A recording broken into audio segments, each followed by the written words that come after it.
नमस्कार, मैं धीरज पंडित, film actor और डायरेक्टर। आज हम लोग बात करेंगे ब्राह्मणों के बारे में कि क्या योगदान रहा ब्राह्मणों का, एक कथा के माध्यम से।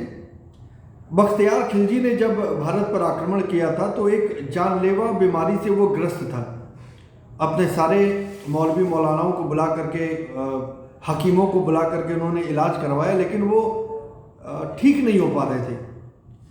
राहुल श्रीभद्र एक वैद्य थे और उन्होंने कहा कि मैं आपका इलाज कर सकता हूँ। तो उन्होंने कहा अगर इलाज नहीं कर पाए तो तुम्हें मृत्यु दंड दिया जाएगा, लेकिन ये बात किसी को पता नहीं चलनी चाहिए कि मेरा इलाज तुम कर रहे हो। तो उन्होंने पूछा ऐसा क्यों? बोला अगर ऐसा लोगों में संदेश जाएगा तो उनको लगेगा कि शायद इस्लाम में उतने अच्छे हकीम नहीं हैं, इस कारण से मुझे किसी सनातनी ब्राह्मण वैद्य से मुझे अपना इलाज कराना पड़ रहा है। तो उन्होंने कहा कि ठीक है।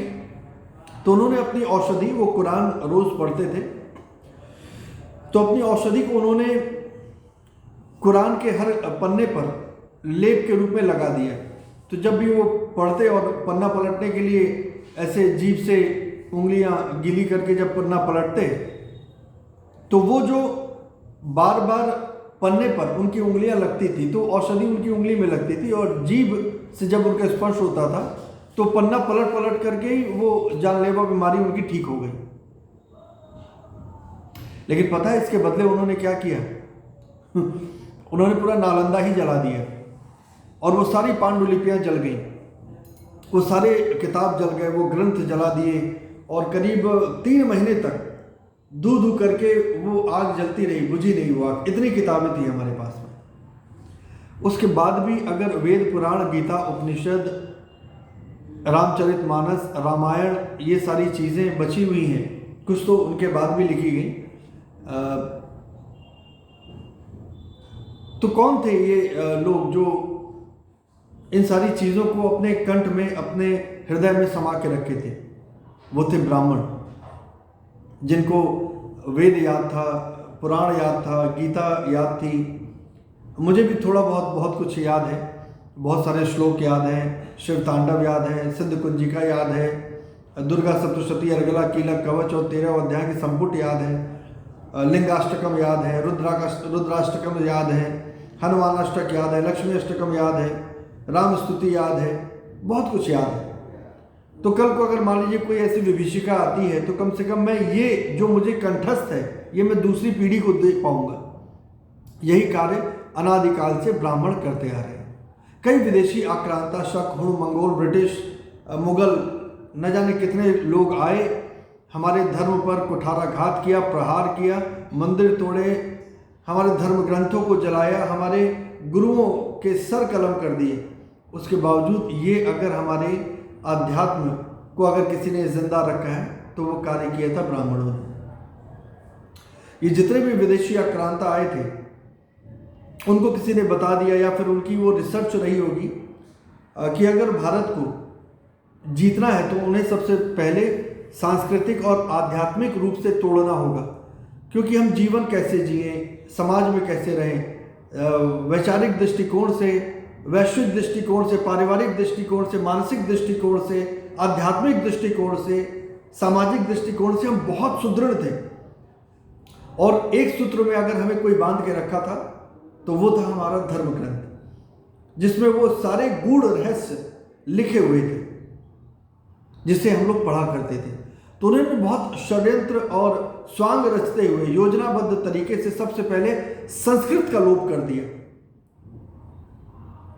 और लगभग हमारे सभी ग्रंथ, लगभग हमारे सभी धर्म ग्रंथ जो हैं वो संस्कृत में लिखे गए हैं।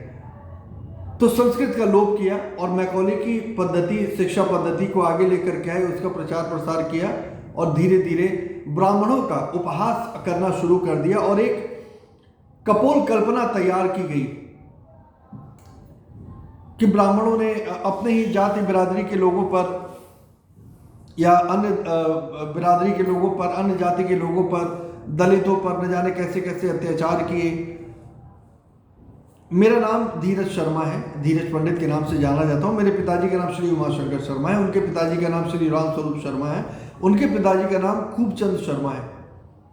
उनके पिताजी का नाम मुझे नहीं पता। तो चौथी पीढ़ी के बाद जब मुझे पांचवी पीढ़ी के बारे में जानकारी नहीं है, तो वो जो लोग लिख रहे हैं कि हमारे तथाकथित उन बाप दादाओं ने उनके बाप दादाओं के ऊपर ये अत्याचार किए, इसका प्रमाण कहां से लाएंगे? तो ऐसे कई भ्रामक वीडियोस हमें मिलते हैं, और इसका जवाब उनको कोई अगर मुंहतोड़ जवाब दे पाता है तो वो ब्राह्मण दे पाता है। और उन्हें पता है कि अगर हिंदुओं को तोड़ना है तो सबसे पहले इनके जो शिक्षक हैं, क्योंकि ब्राह्मण हमेशा से शिक्षा देने का कार्य करते रहे, तो ब्राह्मणों को निशाने पर लिया जाए। और आज देखिए जगह जगह ब्राह्मणों की योजनाबद्ध तरीके से हत्याएं हो रही हैं, और बहुत प्यार से उन सारी चीज़ों को दबा दिया जा रहा है। 19 जनवरी 1990 ये कहकर एक अफवाह उड़ाई गई कि कश्मीर से कश्मीरी पंडित भगाए गए, और अब मुझे पढ़ने में आ रहा है कि नहीं, पंडित नहीं भगाए गए, वो तो हिंदू भगाए गए थे। उस समय इसलिए प्रचार किया गया था कि अगर ये खबर फैल जाती कि हिंदू भगाए गए थे तो शायद पूरे देश में आग लग जाती, अराजकता फैल जाती, विद्रोह हो जाता। मतलब ब्राह्मणों की हत्या पर, ब्राह्मणों के पलायन पर विद्रोह नहीं होगा।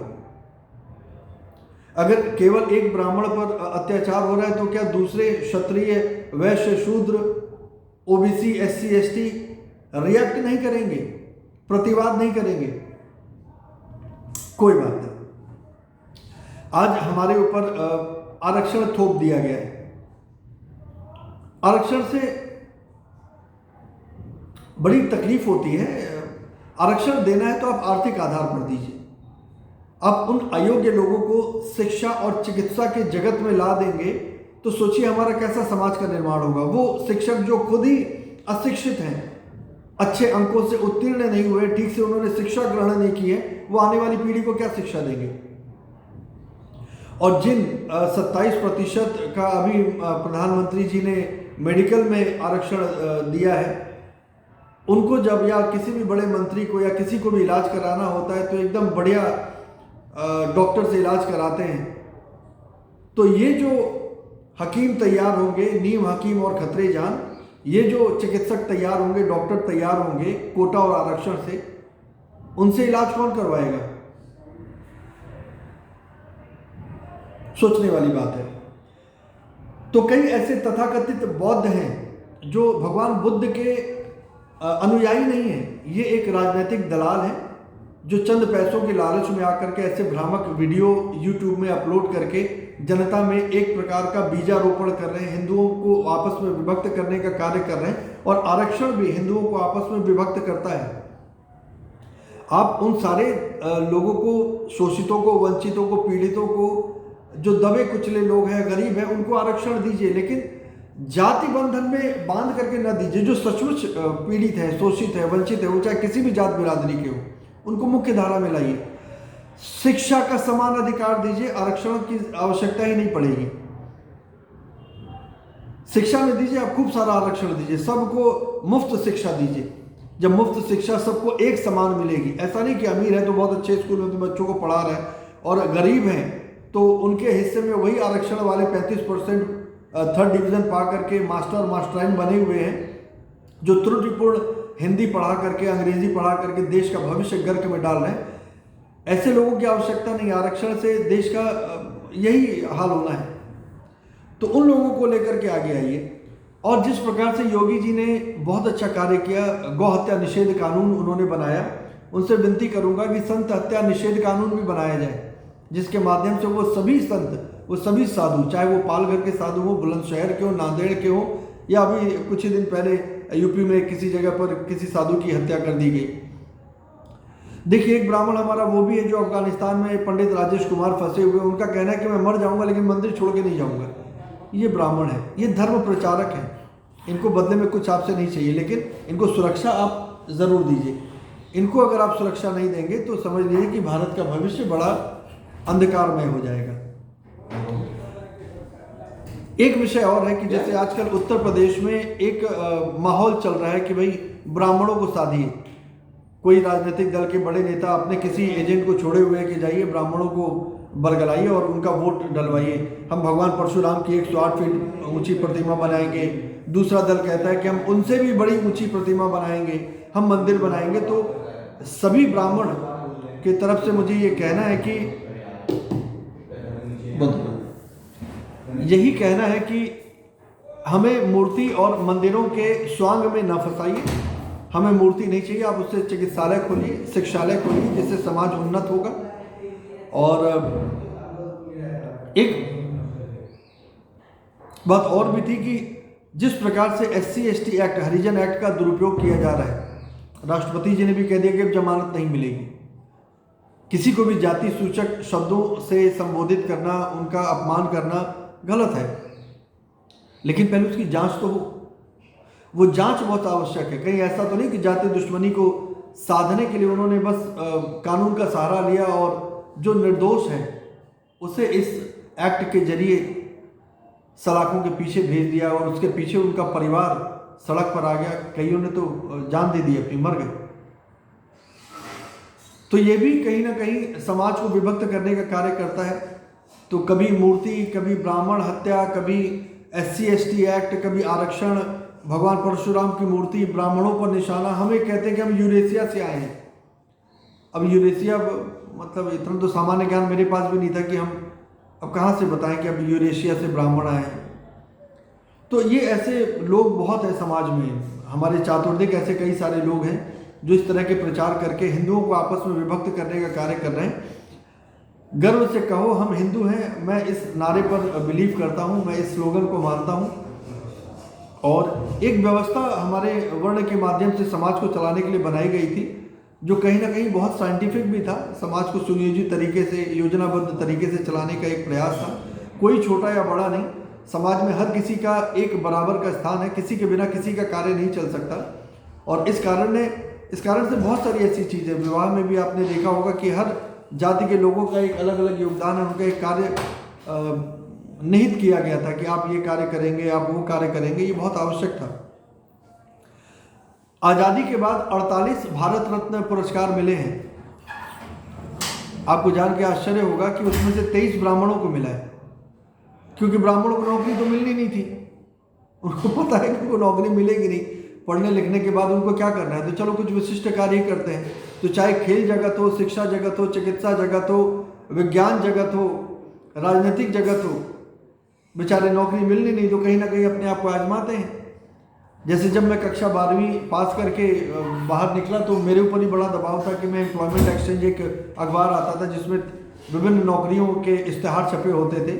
मैं रोज़ कुछ ना कुछ इश्तेहार भरता और उसके बाद पता चलता मुझे नौकरी मिली नहीं। तो मेरा दोस्त था संजय कुमार, उसने मुझे बताया कि